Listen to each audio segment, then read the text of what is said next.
Binance, Bybit, KuCoin, Bitget এগুলোর ভিতরে যারা P2P-তে লেনদেন করি তাদের জন্য আজকের ভিডিওটা অত্যন্ত গুরুত্বপূর্ণ। ইদানিং এই পরিস্থিতিটা অর্থাৎ হ্যাকিং, তারপর হচ্ছে ফিশিং বিভিন্ন মাধ্যমে আমাদের বিকাশ অ্যাকাউন্ট হ্যাক হয়ে যাচ্ছে, নগদ অ্যাকাউন্ট হ্যাক হয়ে যাচ্ছে এবং যে নির্ধারিত আমরা হচ্ছে এক্সচেঞ্জের মাধ্যমে P2P করি সেই এক্সচেঞ্জগুলোও কোনো কারণে ব্যান হয়ে যাচ্ছে। এগুলা কিভাবে হচ্ছে, এগুলা থেকে বাঁচবেন কিভাবে সেটারই কথা বলবো আজকের ভিডিওতে। 25 ডিসেম্বর 2024 গত 25 তারিখে আমার সাথে একটি অনাকাঙ্ক্ষিত ঘটনা ঘটে যায়। সেটা আমি প্রুফ সহ আপনাদেরকে দেখিয়ে দিব। আমি অল্পর থেকে আমি আমার নগদ অ্যাকাউন্টটি হারাইনি। যদি আমি ভুলবশত তার কথা মতো কাজটা করতাম তাহলে অবশ্যই আমার নগদ অ্যাকাউন্টটা হারিয়ে ফেলতাম। সো এটার আমি আপনাদেরকে প্রুফ দেখাবো কিভাবে আপনার নগদ অ্যাকাউন্ট বা বিকাশ অ্যাকাউন্ট হ্যাক হয়ে যেতে পারে। আমি হচ্ছে 25 ডিসেম্বর বাইবিট থেকে একটি ডিল করেছিলাম P2P-র মাধ্যমে। আমি প্রুফ দেখিয়ে দিচ্ছি। P2P-তে প্রবেশ করে নিচ্ছি।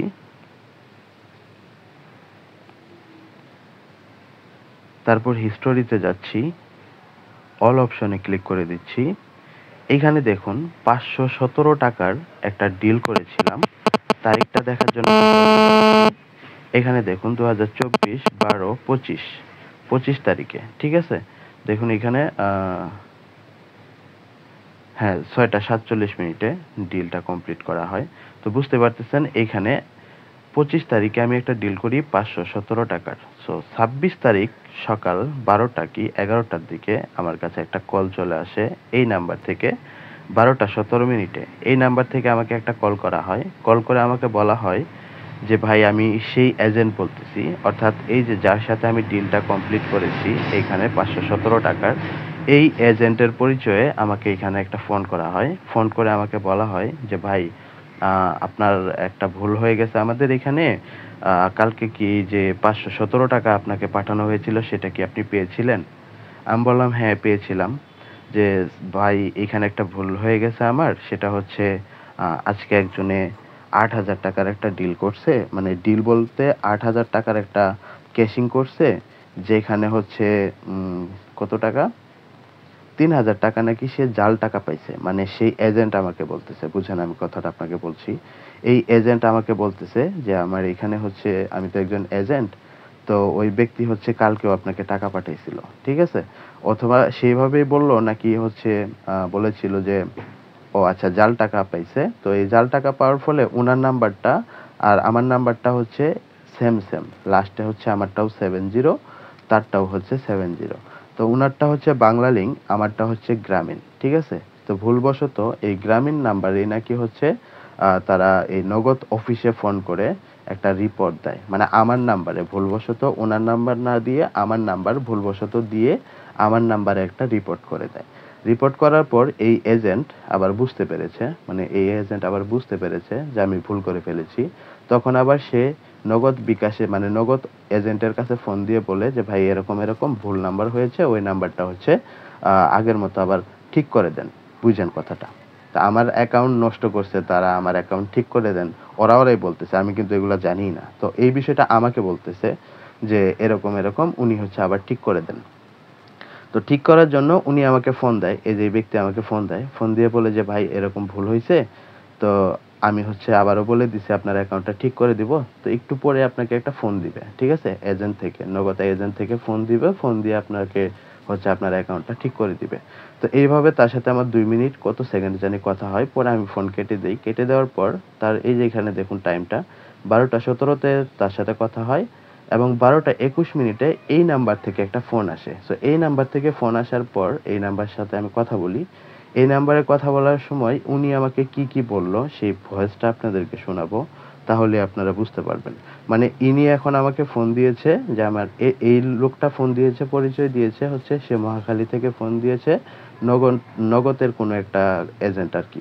তো নগদের ওই ব্যক্তি হচ্ছে আমাকে ফোন দিয়েছে আমার অ্যাকাউন্টটাকে ঠিক করে দেওয়ার জন্য, অথচ আমার অ্যাকাউন্ট কিন্তু ঠিক আছে, কোনো নষ্টও হয় নাই, কিছুই হয় নাই, ঠিক আছে। উনি আমাকে বলতেছে। সো এটা কিভাবে বলছে আমি আপনাদেরকে ভয়েস আছে এখানে, ভয়েসটা শুনতে পারবেন। প্রায় 5 মিনিটের মতো ভয়েস, তার সাথে আমার কি কি কথা হয়েছে সেটা আপনি বুঝতে পারবেন। তো উনি আমাকে বলতেছিল, নাম দিচ্ছিল, মানে নাম বলছিল কি একটা নাম, আমার মনে নাই। তখন আমি ভয়েসটাকে রেকর্ড করি। সো এখানে আমি ক্লিক করে দিচ্ছি। জি বলেন। স্যার এই বিষয়ে কোন এজেন্ট দোকানদার কল করে জানিয়েছে স্যার, আপনি অবগত আছেন? এখন একটু আগে আমাকে একজন ফোন দিয়েছিল, এখন উনি এজেন্ট কিনা আমি জানি না। তো উনি জি। আমাকে বললো আর কি যে আমার অ্যাকাউন্ট নাকি ভুলবশত হচ্ছে, উনি অন্য নাম্বারের ক্ষেত্রে গিয়ে আমার নাম্বার দিয়ে ফেলে দিয়ে আমার অ্যাকাউন্টে নাকি কোনো কারণে রিপোর্ট দিয়ে দেয়। যে সে এজেন্ট দোকানদার তার নিজের ভুলটা বুঝতে পেরে আমাদেরকে আবার রিকোয়েস্ট করছে আপনার অ্যাকাউন্টটি চালু করে দেওয়ার জন্য। জি। তো আপনার অ্যাকাউন্টটি আপনি চালু রাখবেন নাকি যে বন্ধ রাখবেন স্যার? কেন আমার অ্যাকাউন্ট বন্ধ রাখবো কেন? আমার অ্যাকাউন্ট, আমি তো এখানে কোনো ভুল করিনি, আমার অ্যাকাউন্ট চালু থাকবে, অবশ্যই চালু থাকবে। দেখেন, আমি ওনাকে এইভাবে কথাগুলো বলতেছি, উনিও আমাকে কিভাবে কথা বলতেছে এবং কি করতে চাচ্ছে আমার সাথে একটু শুনেন, তাহলে আপনিও সতর্ক হয়ে যাবেন। কারণ ভবিষ্যতে আপনিও যখন অনেক জায়গায় ডিল করতে যাবেন অথবা অনেক জায়গায় টাকা ক্যাশিং করতে যাবেন, ক্যাশ আউট করতে যাবেন, হ্যাকাররা কিন্তু আপনার ওই সুযোগটা নিয়ে আপনাকে ফোন দিয়ে এরকম করে আপনার অ্যাকাউন্টটাকে নিয়ে নিতে পারে। কিভাবে নিবে দেখেন, এইখানে বুঝলে আপনি ভয়েসটা শুনলেই বুঝতে পারবেন। সেই ক্ষেত্রে স্যার আপনি দুইটা তথ্য দিয়ে সহযোগিতা করবেন। আপনি যে ফোনে কথা বলতেছেন এটা কি নর্মালি বাটন ফোন নাকি টাচ ফোন স্যার? এটা বাটন ফোন।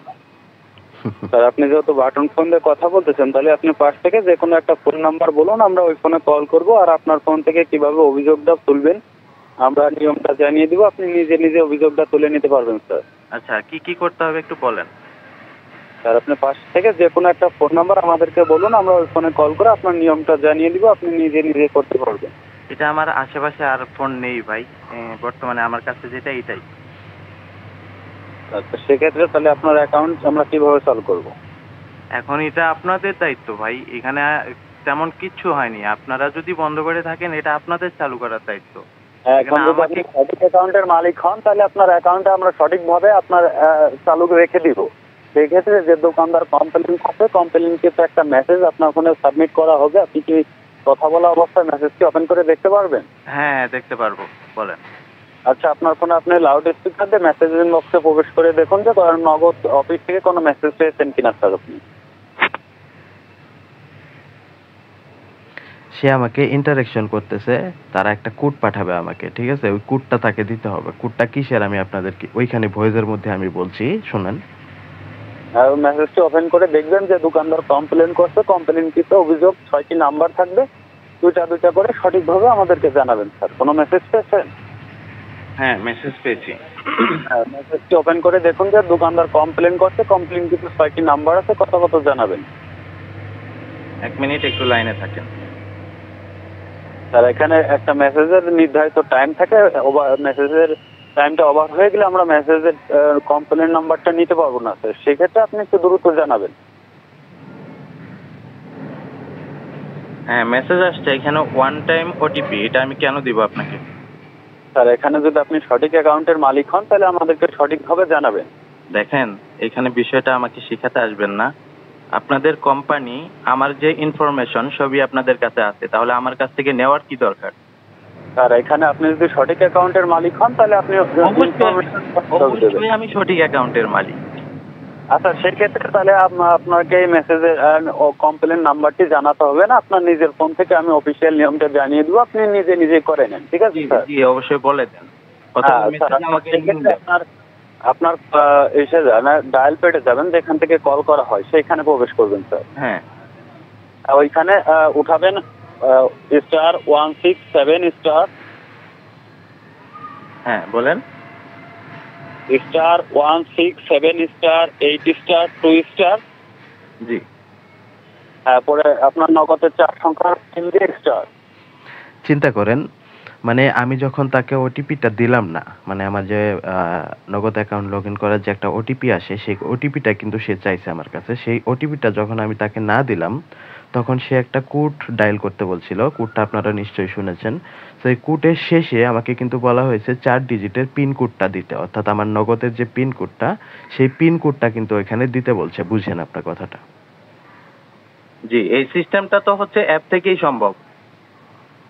আন্তরিকভাবে দুঃখিত স্যার, আপনাকে যেভাবে বলা হচ্ছে আপনি সেভাবে করেন। এখনো আপনার নগদ অ্যাকাউন্ট মানে ব্যক্তিগত ব্যাংক, আপনার অ্যাকাউন্ট যদি আপনি না চালু করতে চান আমাদেরকে সঠিকভাবে জানাবেন, আপনার লাইনটা আমরা কেটে অ্যাকাউন্ট যেভাবে লেনদেন সার্ভিসটা বন্ধ আছে আমরা বন্ধ রেখে দিব স্যার। না, আপনার মতে আমার কাছে আপনার বক্তব্য কখনোই কোনোভাবেই গ্রহণযোগ্য মনে হচ্ছে না, কারণ নগদ অফিস থেকে এইভাবে ফোন দিয়ে আমাকে এরকম ভাবে বলবে না। একজনে মানুষ রিপোর্ট করতেই পারে, রিপোর্ট করলে হচ্ছে অফিসিয়ালি স্যার এখানে আন্তরিকভাবে দুঃখিত স্যার, আপনাকে বলা হয়েছে কিন্তু আপনার নগদ অ্যাকাউন্ট মানে আপনার ব্যক্তিগত ব্যাংক। জি অবশ্যই। আমার ব্যাংক এটা আমি জানি। অ্যাকাউন্ট যদি আপনি না চালু করতে চান আমাদেরকে সঠিকভাবে জানাবেন, আপনার লাইনটা আমরা কেটে আমরা আপনার অ্যাকাউন্টই বন্ধ রেখে দিব। আচ্ছা, এখানে তো আপনার জোর করবো কোনো তথ্য নেওয়া হচ্ছে না স্যার। ভাই আমি আপনাকে একটা কথা বলি, বলেন। আপনার নগদের যে কাস্টমার নাম্বার সেই নাম্বার থেকে আমাকে ফোন দেন, আমি আপনাকে সমস্ত ইনফরমেশন দিব। আপনি আমাকে কোন নাম্বার থেকে ফোন দিছেন? একটা রবি নাম্বার। এখানে আমাদের হটলাইন নাম্বারটি দেখেন সে শেষ পর্যন্ত আমাকে হুমকি দিয়ে বসবে, হ্যাঁ হুমকি দিয়ে ফোন কেটে দিবে। ব্যস্ত থাকার কারণে আপনাকে ডিউটি সার্ভিস নাম্বার থেকে কল করা হয়েছে। না, এটা আমি কখনোই মানতে পারি না। ঠিক আছে, ফোন আচ্ছা, রাখেন আর ঠিক আছে। বিরক্ত করবেন না। ঠিক আছে, আপনার অ্যাকাউন্টটি বন্ধ রেখে যে জাল টাকার একটা অভিযোগ আসছে, আমরা 53 লাইনে কেসটি ট্রান্সফার করে দিচ্ছি। 53 লাইন থেকে ফোন দিলে আপনি একটু কথা বলে আপনার অ্যাকাউন্টের বিষয় সমাধানটি করে নিন। জি জি জি, অসংখ্য অবশ্যই ধন্যবাদ। অবশ্যই অবশ্যই। ঠিক আছে ঠিক আছে। তো কি বুঝলেন, আশা করি বুঝতে পারছেন। তো এরপরে দেখেন আমি হচ্ছে এই যে এখানে এই এজেন্ট ভাই ওনার সাথেই কিন্তু মূলত আমি ডিলটা করেছিলাম। পরে আমি ওনাকে ফোন দিই, ওনাকে ফোন দিয়ে হচ্ছে বিষয়টা জানাই যে ভাই এরকম এরকম আপনার কাছে কি কোনো জাল টাকার অভিযোগ ছিল কিনা আজকে, অথবা কেউ হচ্ছে কি বলে জানি আপনি এরকম অভিযোগ করছেন কিনা আমার নাম্বার দিয়ে। হ্যাঁ, উনি বলছেন না ভাই এগুলা সম্পূর্ণ বিষয় আলাদা, এখানে কিচ্ছু হয় নাই, আমি কাউকে ফোনও দিই নাই, আর আমরা এজেন্টরা কখনো ওইভাবে কারো নাম্বারে রিপোর্ট করতেও পারবো না, ঠিক আছে, কেউ বন্ধও করতে পারবো না, এটা আমাদের নিয়মের বাইরে। তো এজেন্ট ভাইটা হচ্ছে আমাকে এইভাবে বললো। তো চিন্তা করেন এই এজেন্ট ভাইটার সাথে আমি যার সাথে ডিলটা কমপ্লিট করেছিলাম, এই এজেন্ট ভাইয়ের পরিচয়ে একজন ব্যক্তি আমাকে ফোন দিয়ে এই নাটকগুলা করলো শুধুমাত্র আমার অ্যাকাউন্টটাকে হ্যাক করে নেওয়ার জন্য। যাই হোক, এই এজেন্ট ভাইয়ের সাথে মোটামুটি ভালোই কথা হয়, 10-15 মিনিটের মতো মেবি, দেখি একটু, সরি প্রায় 3 মিনিট 35 সেকেন্ড তার সাথে আমার কথা হয়। এরপর হচ্ছে ওনার সাথে এরকম এরকম যে ভাই আমি মনে মনে ফোন দিয়েছিল, এরকম এরকম ঘটনা ঘটেছে। তো উনিও বললো যে ভাই সতর্ক হয়েছেন, ভালো হয়েছে, এগুলা সম্পূর্ণ হ্যাকারের কাজ। ঠিক আছে, তো গেল, ওইখান থেকে গেল, যাওয়ার পর মোটামুটি 1টার সময় দেখেন ওই এজেন্ট ভাইটা যার সাথে আমি ডিল করেছিলাম উনি আবারও ফোন করে আমাকে ফোন করে বলতেছে যে ভাই এমন এমন ঘটনা, আপনার মতো আরেকজন ফোন দিয়েছিল, ফোন দিয়ে হচ্ছে যে তার কাছ থেকে পিনকোড নিয়ে নিয়েছে, অ্যাকাউন্ট হচ্ছে হ্যাক করে ফেলেছে, তার অ্যাকাউন্টের অ্যাক্সেস শেয়ার পাচ্ছে না, মানে যার অ্যাকাউন্ট শেয়ার অ্যাকাউন্টে ঢুকতে পারতেছে না, তার অ্যাকাউন্টটা হ্যাকার নিয়ে নিছে। ওই যে আমার মতো কোড চাইছিল, কিন্তু উনি কোডটা দিয়ে যায়, ঠিক আছে, কোডটা দিয়ে দিছিল, বলছিল অ্যাকাউন্ট ঠিক করে দিবে, কিন্তু আসলে তো অ্যাকাউন্ট ঠিকই আছে, অ্যাকাউন্ট তো নষ্ট হয় নাই। অ্যাকাউন্ট ওরাই হচ্ছে এই ঝামেলাটা করতেছে শুধুমাত্র আপনার অ্যাকাউন্টের অ্যাক্সেসটা নিয়ে নেওয়ার জন্য। ঠিক আছে, তো ওনার সাথে দেখেন ওই এজেন্ট ভাই আমাকে ফোন দেয়, পরে প্রায় 5 মিনিট 20 সেকেন্ডের মতো ওনার সাথে আমার কথা হয়। তো উনি বললো যে ভাই আরেকজনের সাথে এরকম ঘটনা ঘটছে, তো উনি হচ্ছে যে ওনার পিন কোডটা দিয়ে দিয়েছে, ওনার অ্যাকাউন্টটা হারায় ফেলছে। সো এইটাই হচ্ছে ভয়েসটা আমি আপনাদেরকে শোনালাম এই কারণে, ভবিষ্যতে আপনি যখন বিভিন্ন জায়গায় ক্যাশিং করতে যাবেন, অর্থাৎ আপনার নাম্বারটা আপনি দিলেন অথবা আপনি ক্যাশ আউট করলেন, এটা হ্যাকাররা অনেক সময় ওইখান থেকে কোনো কারণে আপনার কোনোভাবে হচ্ছে নাম্বারটা নিয়ে নেয়, ইনফরমেশনগুলো নিয়ে নেয়, নিয়ে হচ্ছে যে আপনাকে ফোন দিয়ে এরকম এজেন্টের পরিচয় আপনার সাথে কিন্তু প্রতারণা করতে পারে। সো এই বিষয়গুলো সাবধান থাকবেন। আবার আরেকটা বিষয় আপনাদেরকে বলি, বাইবিট অ্যাকাউন্ট এবং P2P অ্যাকাউন্ট এগুলো অনেক সময় আপনাদের ব্যান্ড হয়ে যাচ্ছে, ডলার থাকা অবস্থায় অ্যাকাউন্ট ব্যান্ড হয়ে যাচ্ছে। এটা থেকে সাবধান থাকবেন কিভাবে, আপনি যখন লেনদেন করবেন, যার সাথে লেনদেন করবেন, টাকা পাওয়ার পরে অবশ্যই তাকে ডলারটা দিয়ে দিবেন। ডলারটা যদি না দেন, সেই এজেন্ট যদি আপনার অ্যাকাউন্টে রিপোর্ট করে, তাহলে আপনার অ্যাকাউন্ট কিন্তু গায়েব হয়ে যেতে পারে ডলার থাকা সত্ত্বেও। ঠিক আছে, সো এই জন্য আপনাদেরকে সাবধান থাকতে হবে, কারণ উনি একজন এজেন্ট, উনি হচ্ছে বিভিন্ন অনেক টাকা ওইখানে রেখে এজেন্ট হয়ে তারপরে হচ্ছে যে P2P-তে লেনদেন করে। তো বুঝতেই পারতেছেন আপনার আমার ক্ষমতার থেকে ওনার ক্ষমতাটা একটু বেশি, ওনার হচ্ছে জায়গাটা, ওনার কথাটা একটু হচ্ছে অথরিটি অর্থাৎ কোম্পানির কাছে গ্রহণযোগ্য বেশি মনে হবে। সো এই জন্যই আপনাদেরকে বলবো, আপনি যখন টাকাটা রিসিভ করবেন ডলার সেল করার ক্ষেত্রে, টাকাটা রিসিভ করার পরেই অবশ্যই তাকে ডলারটা দিয়ে দিবেন, রিলিজ করে দিবেন, অন্যথায় আপনার অ্যাকাউন্ট ঝামেলা হবে। ঠিক আছে, সেই ক্ষেত্রে আপনি যখন বাই করতে যাবেন তখন টাকা দিলেন, টাকা দেওয়ার পর অবশ্যই টাকা সঠিকভাবে দিয়ে দেন হচ্ছে আপনার ডলারটা রিসিভ করবেন। এরকম সঠিকভাবে লেনদেন করবেন, আশা করি আপনার কোনো অ্যাকাউন্টই ঝামেলা হবে না। এবং বিকাশ নগদ অ্যাকাউন্ট হ্যাকিং হয়ে যাওয়ার থেকে বাঁচতে এই যে ভয়েসগুলোতে শুনলেন, এতক্ষণ যে কথাবার্তাগুলো শুনলেন, এগুলা থেকে সবসময় দূরে থাকবেন, সেফ থাকবেন, সাবধানে থাকবেন। ধন্যবাদ। আশা করি ভালো লেগেছে ভিডিওটি, অবশ্যই লাইক করে দিয়েন।